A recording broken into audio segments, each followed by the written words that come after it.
Oui, alors, le puits des signes, oui, c'est une expression dont je me sers assez souvent, parce que quand on se met à raisonner sur les signes, on peut tomber dans le puits. Alors, parce qu'il y a un puits, évidemment, c'est-à-dire, et dans le puits, eh ben, on n'arrive plus à séparer les signes les uns des autres. Hein. Et, bon, une de mes étudiantes a fait une thèse sur l'anthropologie de l'écriture, et il y a eu un moment où elle est tombée dans le puits des signes. Bon, et puis elle en est ressortie du puits des signes. Mais c'est une des raisons pour lesquelles, si je puis dire, eh bien, il y a un tabou dans l'intelligentsia parisienne. Il y a un tabou. Et ce tabou, c'est de réfléchir sur les signes d'écriture. C'est un tabou. Pourquoi c'est un tabou? Ben, je ne sais pas très bien, mais peut-être. On peut vous faire une histoire de l'écriture, on peut vous faire une histoire de l'écriture des nombres, mais interpréter ces histoires, eh bien, c'est très mal vu. Comme c'est ce que j'ai fait, j'ai eu plein d'ennuis. Et ayant plein d'ennuis, je me suis dit, d'accord, c'est insupportable, ok, bien, mais il y a peut-être quelque chose d'autre. En fait, c'est un tabou. C'est un tabou parce que réfléchir sur les signes risque d'évoquer dans l'idée des chercheurs une pratique qui soit proche de l'interprétation des textes sacrés ou l'interprétation talmudique ou bien de la gématria juive ou bien etc. Donc il y a une peur tragique de rentrer dans des discussions contre laquelle les sciences humaines, dans des discussions contre lesquelles les sciences humaines se sont constituées, c'est-à-dire contre, disons, la lecture accomplie spéculativement des textes sacrés. Ce tabou, eh bien voilà, j'ai pas fait exprès, hein, eh bien il se trouve que je m'y suis confrontée sans m'apercevoir que ça en était un.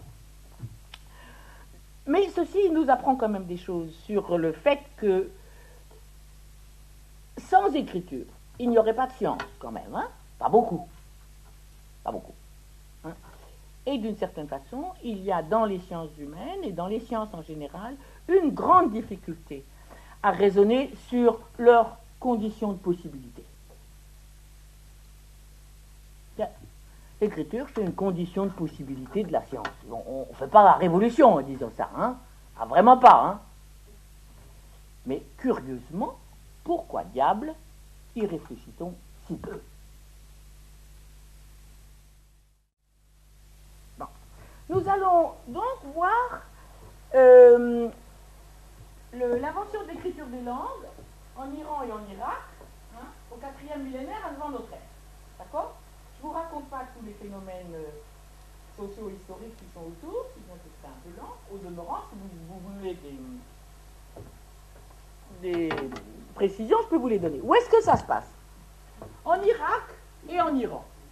Les villes principales sont en Irak Uruk et en Iran Suse. Vous ne m'écrivez pas Suse avec un Z, comme faisaient les étudiants des langues d'eau. Suse avec un Z. Mais Uruk est en Mésopotamie du Sud, en pays sumérien, c'est le pays de Sumer. C'est-à-dire, dans la Mésopotamie, vous savez que la Mésopotamie, c'est la zone entre les deux fleuves, l'Euphrate et le Tigre, hein, et Sumer, c'est le pays du Sud. Hein, les populations qui, apparemment, ont été les premières à écrire dans cette région du monde. La ville principale, le site principal pour l'Iran, c'est Suse, qui se trouve actuellement dans la province du Khuzestan. Hein, c'est le sud-ouest de l'Iran, hein, assez proche de la région pétrolifère. Et la zone du sud-ouest de l'Iran est une zone intermédiaire entre le plateau iranien et la Mésopotamie. Hein, c'est une zone qui, à la fois, appartient au plateau, c'est-à-dire à l'Iran, et bon, et maintenant, qu'est-ce qu'on fait? Donc, c'est dans deux sites, c'est dans plusieurs sites que les documents dont je vais parler se sont trouvés. Le site principal est Suse, en Iran, mais il y a beaucoup d'autres sites en Mésopotamie qui ont fourni des artefacts de l'invention de l'écriture, et il y a quelques autres sites également en Iran. Le moteur se trouve en Irak, c'est l'Irak qui est premier, l'Iran de Suse est un petit peu plus en retrait par rapport à l'Irak, mais c'est à Suse que les documents ont été trouvés il y a une trentaine d'années et interprétés par Pierre Amiet, puis ensuite par une dame américaine à moitié française qui avait très bien écouté Pierre Amiet et qui a fait carrière aux États-Unis, qui s'appelle Denise Schmank-Bessra. Donc, regardez pas ça tout de suite.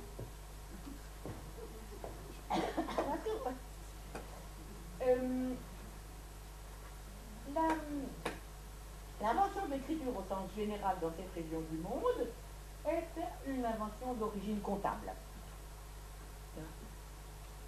Ce sont les comptables, les gestionnaires des biens dans des univers disons, de cité-État,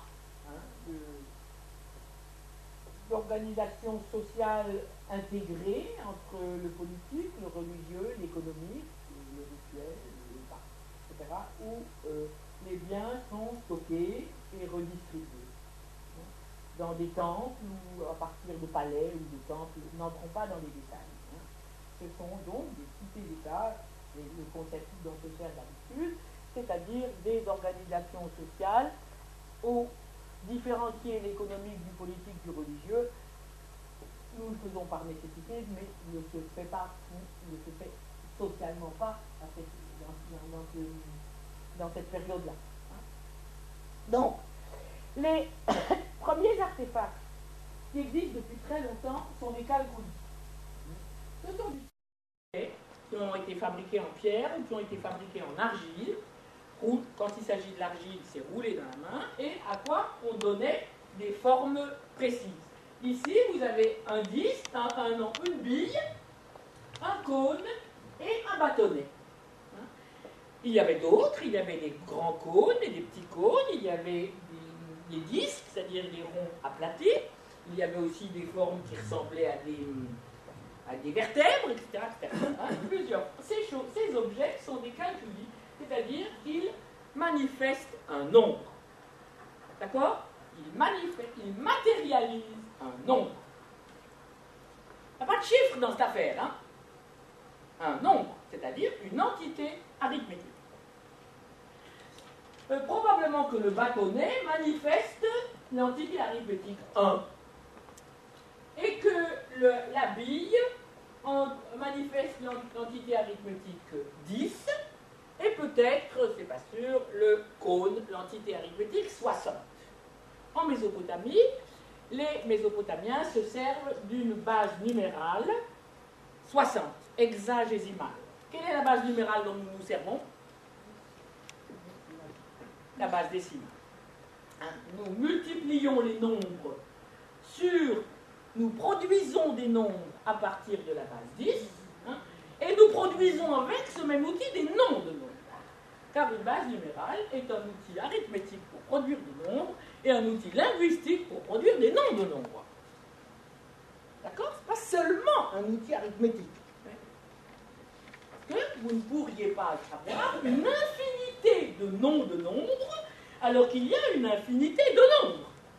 Il est plus commode de recommencer à former des noms de nombres sur 10 en disant 10 plus 1, ce qui fait 11, 10 plus 2, ce qui fait 12, 10 plus 3, ce qui fait 13, et 10 plus 7, ce qui fait 17.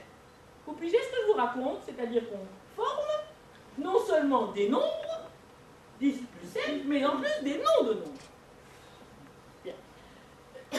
Les Mésopotamiens se servaient de la base 60 et de la base intermédiaire 10.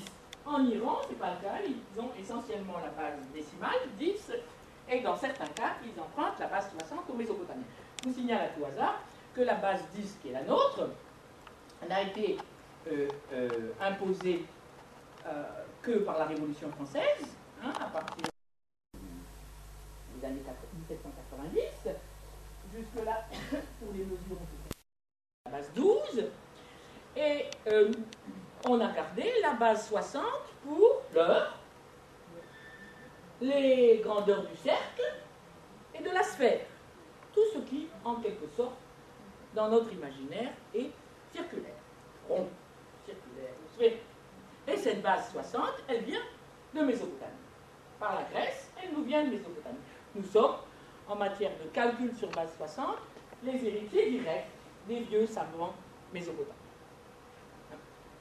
Donc, ces calculs sont connus dès le 7e millénaire avant notre ère. Ils servent donc à compter. Ils manifestent un nombre pour suppléer la mémoire et pour matérialiser un comptage. Eh bien, lorsqu'on compte le nombre de moutons qui sort d'un enclos, chaque mouton, on met un petit bâtonnet 1 dans un bol. Quand il y en a 10, on enlève les petits bâtonnets et on met une bille qui matérialise 10. Quand il y en a 60, on met un cône. Et puis on recommence. D'accord? Vous pigez le principe. Système de comptage avec une matérialisation des grandeurs qui est connue ethnologiquement jusqu'au XXe siècle, toujours à l'œuvre dans certaines régions du monde.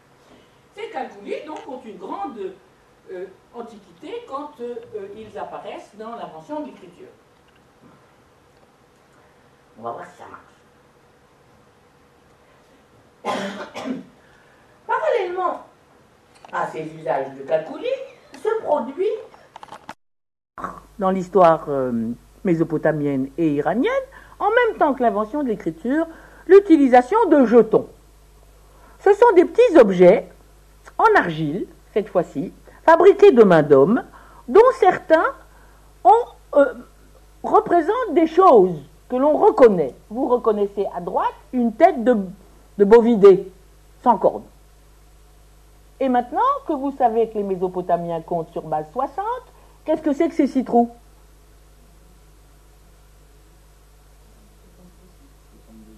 Pardon? 60 fois 6, non. 60 fois 6, ça ne fait pas 6.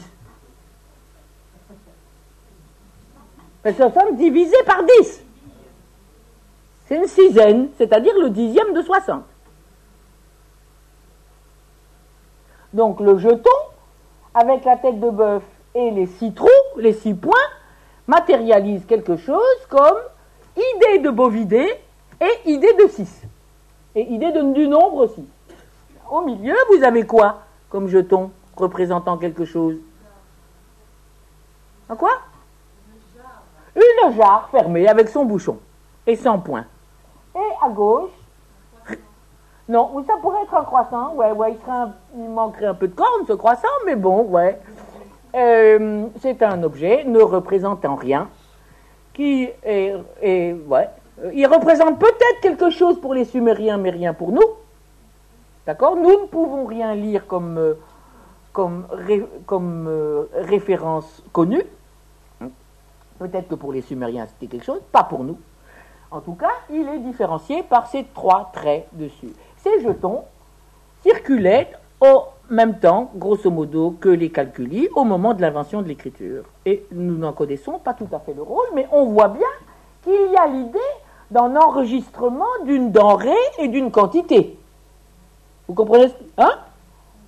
Le bovidé, avec les 6 points représentant chacun l'unité, le nombre 1, et l'ensemble, la sixième, c'est-à-dire le dixième de la base numérale. Voici un saut-cylindre en pierre dure gravé de Suse. J'ai intégré cette image. Vous ne la voyez pas très bien. Hein? Bon, le saut-cylindre est un objet en pierre dure, qui est en général assez petit. Ça va de quelques millimètres, 5 millimètres, jusqu'à parfois beaucoup plus gros que ça. C'est gravé en creux, avec une... Et quand on l'étale sur l'argile, ça laisse une trace, une image, un bas-relief, hein, qui déploie la scène qui a été gravée. Ici, vous avez un âne, un arbre et un bouquetin couché, et parfois il y a des tas d'autres scènes. C'est ce qu'on appelle un saut-cylindre qui sert à sceller des objets d'argile. comment est-ce qu'on fermait les portes clés? Comment est-ce qu'on ferme une pièce où on stocke de l'huile, du grain, un peu de bière, un peu des salaisons? Eh bien, la pièce avait un ventail, une porte, on entourait avec une ficelle, et on nouait la ficelle, et sur la ficelle, on mettait de l'argile qui allait sécher et tenir le nœud. C'est le même principe que ce que fait un huissier. Et sur le nœud, on déployait un saut-cylindre qui laissait une image, et cette image était connue des gens comme représentant quelqu'un. Autorité administrativo-religioso-économico-politique. C'est en quelque sorte une signature. Hein? Comme vous voyez, il n'y a rien d'écrit, on ne représente pas le propriétaire, mais on attribue cette image connue à quelqu'un qui a une responsabilité. Et quand cette personne meurt, on fait savoir que le même saut-cylindre est passé à son fils, ou à son neveu, ou à quelqu'un d'autre, puisque la vie des objets de pierre dure gravée est plus longue que celle des corps humains. Bien. Le saut-cylindre sert donc à sceller des objets et à attester la responsabilité d'une personne, car dans un milieu relativement grand quand même, eh bien, on sait à qui appartient ce sceau et qui, en scellant un objet avec ce sceau, est donc responsable de la fermeture d'un stock, d'une jarre, d'un ballot de tissu, hein, et de l'enregistrement des biens. Voici un objet qui est une bulle enveloppe scellée. L'artefact de l'invention de l'écriture, c'est la bulle enveloppe. Qu'est-ce que une bulle enveloppe est une petite calebasse d'argile, petite sphère creuse d'argile. Elle était fabriquée en faisant une boule d'argile souple, bien mouillée, qu'on mettait sur le pouce, et le pouce bougeait à l'intérieur pour y faire un creux. À l'intérieur de ce creux, on enfermait des calculis qui matérialisaient des nombres. Puis on refermait la bulle enveloppe et on déployait un saut-cylindre. Est-ce que c'est clair ou je recommence? Bien. La bulle enveloppe est donc un artefact d'argile qui contient à l'intérieur des calculis matérialisant des quantités et qui est recouverte par l'image que laisse un saut-cylindre. Vous avez ici une bulle enveloppe et vous avez ici le développement du saut-cylindre qui a été imprimé sur cette bulle enveloppe. C'est de Suse où vous voyez bien la représentation d'un atelier de poterie. Hein? Voici un ouvrier face à un autre qui travaille avec des plaques d'argile. En voici un qui a fini une poterie. En voici un autre qui s'occupe d'autres. Et voici des vases finis, celui-ci est un vase à trois globes et 3 embouchures, bien connu en Iran. Et voici le donneur de conseil qui se penche vers ceux qui travaillent. Hein, ce n'est pas le chef d'atelier, c'est plutôt l'image du donneur de conseil, bien connu dans cette région du monde en période ancienne et longtemps encore après. Cette bulle est au Louvre. Vous pouvez aller au Louvre un jour, si vous voulez, je vous emmène. Et comme mes collègues du Louvre n'aiment pas beaucoup la théorie d'écriture venant de la comptabilité, ils tournent les bulles d'enveloppe dans les armoires de telle sorte qu'on ne voit pas. Donc, il y a 20 ans, on les voyait. Comme ils n'aiment pas cette interprétation, il faut se mettre derrière l'armoire, entre la fenêtre, se glisser et on passe. Donc, ceci est la première étape de l'invention de l'écriture des langues et des nombres, de l'invention de l'écriture au sens général du terme. Voici la suivante. Il s'agit toujours d'une bulle enveloppe scellée. Voici la bulle, elle contient des calculis, elle est scellée, j'ai peu reproduit le sceau, mais on le voit, et elle montre à l'extérieur des marques. Que sont ces marques? Ce sont des images qui calculis enfermés à l'intérieur. Il y a, je ne sais plus si on a pu la voir par radio ou si elle est ouverte.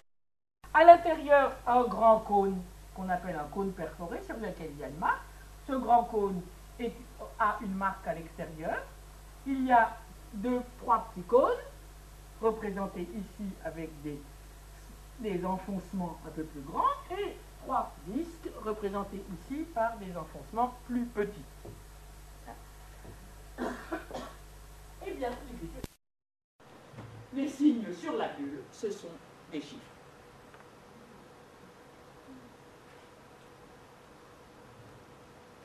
Grosso modo. Ce sont des marques qui représentent des quantités arithmétiques, des nombres nombres.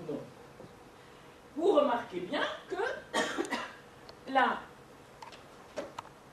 l'analogie est faite, non pas dans la représentation des formes des calculis, écoutez bien, mais dans la représentation des quantités de calculis. Le grand cône unique est représenté par un grand cône unique. Ok? Ici, il se trouve que probablement un cône a servi d'outil à faire la marque à l'extérieur. Les trois petits cônes ne sont pas représentés par trois petits cônes, mais par des formes rondes, plus ou moins claires. Ce qui compte, ça n'est pas la forme du calculi, c'est le nombre. La quantité. Les petits disques ne sont pas représentés par des disques, mais par des enfoncements. Ce qui compte, c'est le nombre de petits disques. Donc, dans l'écriture des chiffres, ce n'est pas la forme du calculus qui matérialise le nombre qui a été observé, mais la quantité de calculi enfermée dans la bulle. Il s'agit bien d'une écriture des quantités. Ce qui mène la loi d'expérimentation des écritures dans cette région du monde, à l'Europe et aux extensions européennes, eh bien, c'est la matérialisation de nombres. Je vous signale à tout hasard que la puissance informatique repose sur la matérialisation électronique de nombres, de deux nombres, que nous appelons 0 et 1, et que la machine ne traite que sous forme de passage ou absence de passage du courant électrique. Hein? Pardon? Binaire. Voilà. Bon, excusez-moi, il faut que je boive un peu. Bon. Donc voilà l'artefact de l'invention de l'écriture en Iran et en Irak à la fin du 4e millénaire avant notre ère est une bulle enveloppe en argile contenant des petits objets qu'on appelle des calculis, lesquels matérialisent des quantités ou des nombres qui deviennent visibles sur la surface et devenant visibles sur la surface deviennent des signes pour des quantités ou des nombres, grosso modo des chiffres. Les premiers signes écrits de notre histoire de l'écriture sont de vilaines petites marques sur des bulles d'enveloppe et ce sont des signes pour des nombres. Madame. Le sceau, donc, il est toujours là quand même sur les... Je vous entends pas bien. Le sceau. Propriétaire. Et c'est pas propriétaire, qu'est-ce qui vous permet de dire Alors, propriétaire? Non mais ma question c'est le sceau. Le sceau, c'est le nom du propriétaire ou ça désigne l'objet qui est à l'intérieur représenté par le nombre, la quantité de calcul? Ça ne désigne que le propriétaire, l'utilisateur du sceau. Ne désigne que l'utilisateur du sceau.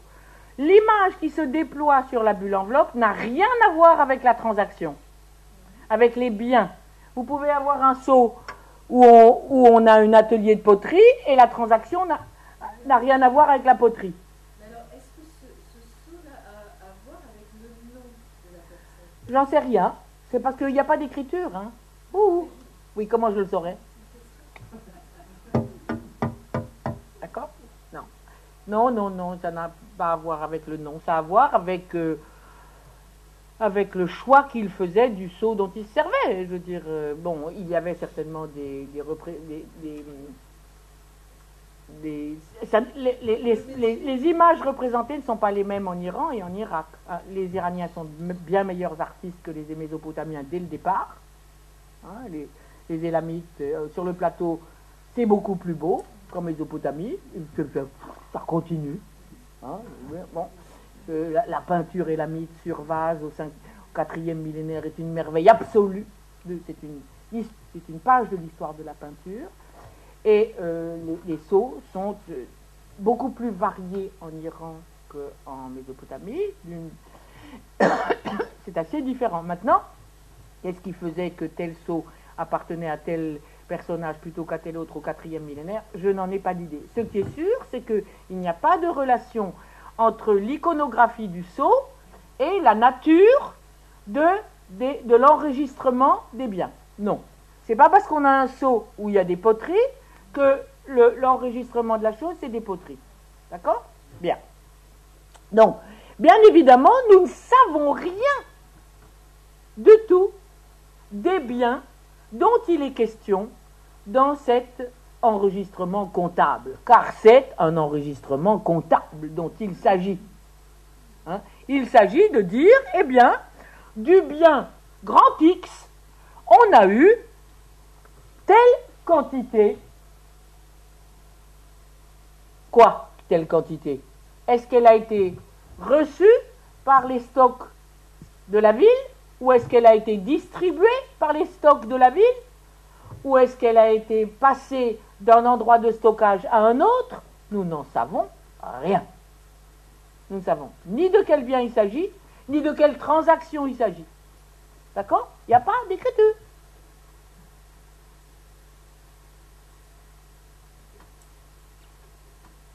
Là, il n'y en a pas. Ça change tout, quand il y en a et quand il n'y en a pas, pour connaître l'Antiquité. Donc nous savons juste qu'une certaine quantité, représentée probablement par quelque chose qui probablement est 360, puis 3 fois 60, et puis peut-être les disques, je ne sais pas combien c'est, eh bien, a été reçu, perçu, stocké, ouvert, distribué. On sait juste que quelque chose est arrivé, qui a nécessité l'usage du sceau de monsieur Untel, et la conservation de la donnée, matérialisée par les nombres, et conservée dans l'instrument comptable qu'est la bulle enveloppe marquée. Voici l'image d'une bulle enveloppe de Suse, qui est au Louvre, avec des oiseaux. Elle est divinement belle. Évidemment, la photo n'est pas terrible, excusez-moi, moi, c'est très mauvaise pour ces choses-là. Avec un décor animalier. Voici l'étape suivante, c'est une tablette numérale. À partir du moment où il y avait des calculis dans la bulle et des signes pour les calculis à l'extérieur, c'était vraiment compliqué. Il n'y a plus eu besoin de bulles enveloppes. Les bulles enveloppes ont disparu. Elles ont été, en quelque sorte, remplacées par des tablettes numérales, c'est-à-dire des petits morceaux d'argile bien mouillés, malaxés, sur laquelle on déploie un seau. Ici, c'est un seau cylindre. Si vous le voyez, c'est une représentation d'un atelier de tissage. Le métier est un métier horizontal, qu'on voit de haut, avec un ouvrier de chaque côté. Ils sont vus comme s'ils étaient couchés, parce qu'il n'y a pas l'idée de la perspective au 4e millénaire avant notre ère. Ouh! Hein? Bon, voici deux ouvriers qui ont un écheveau de laine vu d'en haut. Hein, là, et ils font face et ils traitent un écheveau de laine, et voici le donneur de conseils. Hein, et il y a d'autres ouvriers ici, et on fabrique une pièce de tissu ou de tapis. Hein, il y a donc l'empreinte d'un seau, et puis vous voyez ces choses-là, ces trous et ces marques, c'est quoi?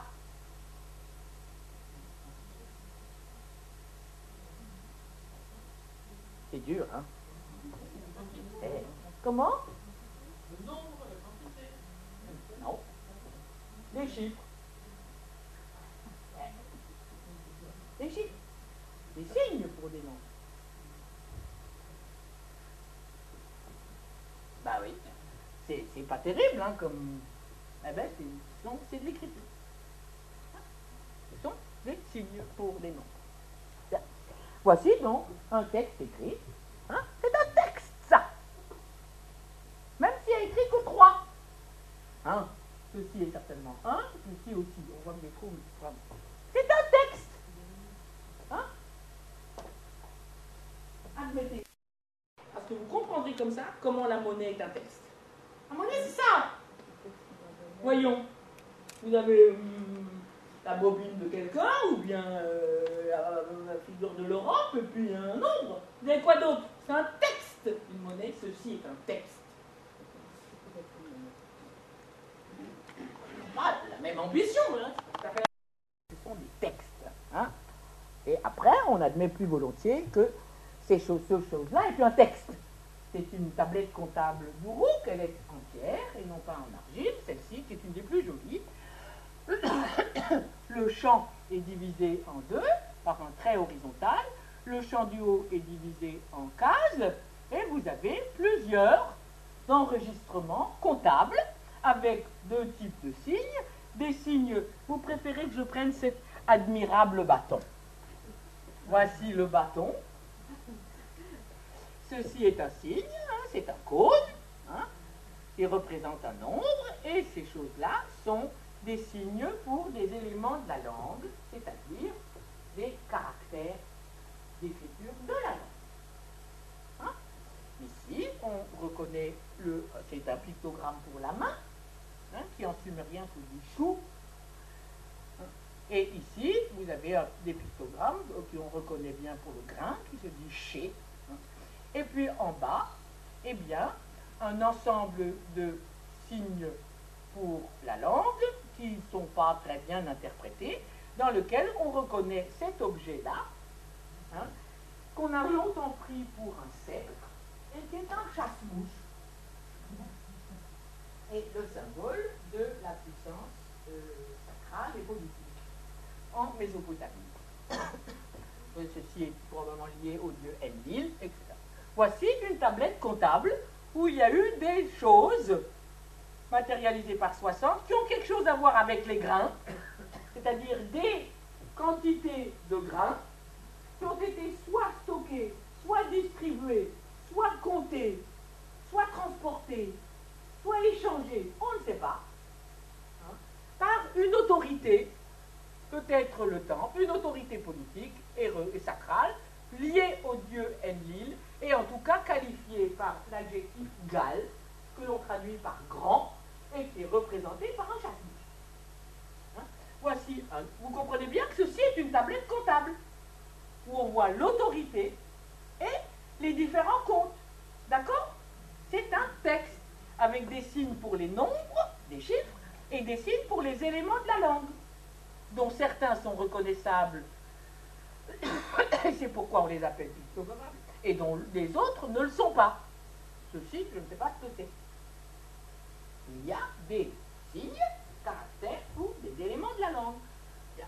Ici, vous avez une autre tablette comptable avec un trait horizontal qui sépare un plan supérieur et un plan inférieur, et le plan inférieur est divisé en cases avec des signes pour les nombres, d'accord, grandes encoches, petites encoches, et des signes pour les éléments de la langue, dont un que l'on connaît bien, où on reconnaît ici la tête humaine avec la bouche, qui se dit sag en sumérien. Et puis d'autres signes, celui-ci, qui auront une histoire par la suite, encore des noms. Dans certaines tablettes, il y a donc un envers de la tablette qui représente le compte, le total. Ce sont des documents comptables, hein, qui portent des signes pour les nombres, des chiffres, et des signes pour les éléments de la langue. Et souvent des totaux. Hein. Donc, très régulièrement, pour ces documents archaïques, ceux-ci viennent d'Uruk, eh bien, on arrive à lire les chiffres, on arrive à lire les totaux, à faire le calcul arithmétique. Et on ne comprend pas vraiment de quoi il s'agit. C'est-à-dire que le déchiffrement est parfait en ce qui concerne l'arithmétique, l'écriture des nombres, les chiffres et les calculs. Hein. Il est imparfait pour ce qui concerne les signes d'écriture de la langue, puisque nous ne savons pas vraiment que cette langue écrite ici, c'est du sumérien. On ne les lit pas, ces tablettes. Hein? On reconnaît certains signes qui auront un développement par la suite, mais on ne sait même pas si la langue écrite, c'est du sumérien ou pas. Elles sont trop contextuelles. Les personnes qui les ont écrites savaient de quoi il s'agissait, les personnes qui en avaient besoin pour vérifier des comptes savaient aussi de quoi il s'agissait, donc peu est écrit, peu est noté de la langue, et nous ne les lisons pas vraiment. Elles ne sont pas lues. Elles sont lues arithmétiquement et pas linguistiquement. Vous comprenez le problème? Pigé? Je vous vois ramer là. Hein? Elles sont lues en ce qui concerne les chiffres et les nombres et les calculs. Elles ne sont pas lues en ce qui concerne les langues. La langue ou les langues. D'accord? Donc votre notion du déchiffrement, il faut déjà la complexifier.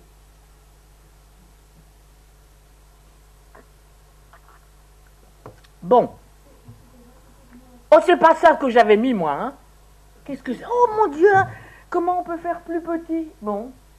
Oh, quelle horreur! Bon, ben oui. Ben voilà des tablettes. Ça, c'est une tablette sumérienne. J'ai augmenté hier en rentrant cette image. Je suis désolée. C'est le développement de l'écriture cunéiforme. Hein?